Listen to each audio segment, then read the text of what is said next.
JK Yadav Films present लाल बाबू राजा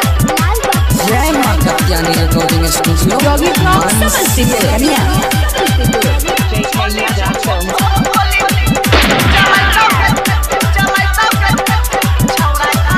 ऐसन वैसन के पूछै छै की हो पुरान का किला के ऐसन वैसन के पूछै छै की हो पुरान का किला के चोली पर चोली चढ़ै तब के छौरी छौरा खगड़िया किला के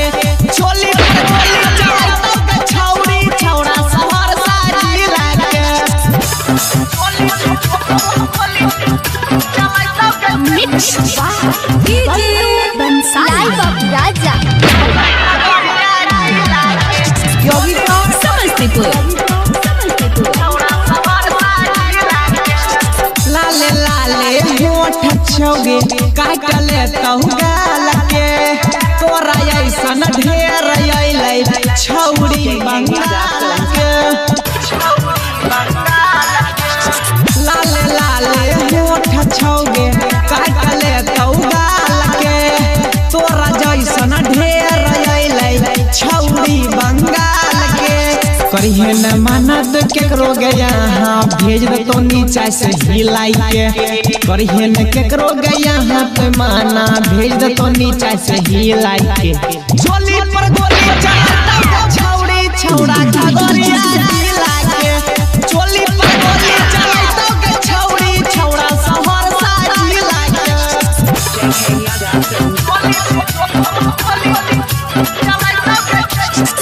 लाल बाबू राजा योगी ब्लॉग समस्तीपुर झोड़िए के नीचा वाला टाइट देखैबे गे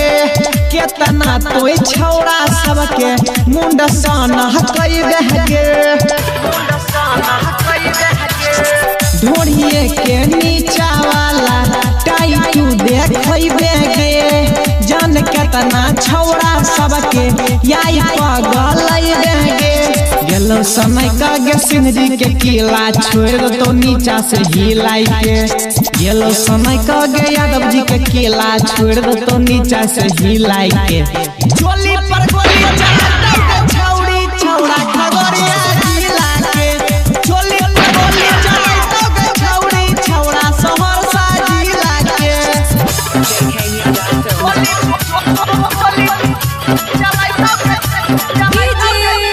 लाल बाबू राजा योगी ब्लॉग समस्तीपुर घोर छै धमहरा हमर हिल जाइ छै नाम से तोरा ऐसन ढेर अइलै नाचै वाली काम से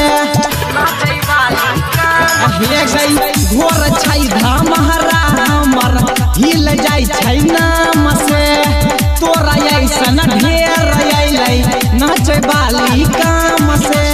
छौड़ा प्रिंसबा के मन सन कोई भी छोड़ दतो नीचा से हिलाई के सुनील नीरज के मन सन कोई भी छोड़ दतो नीचा से हिलाई के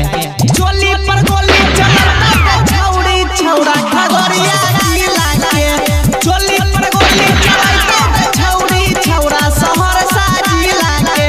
चोली पर गोली के गोली चढ़ाता के छौड़ी छौड़ा खगड़िया जिला के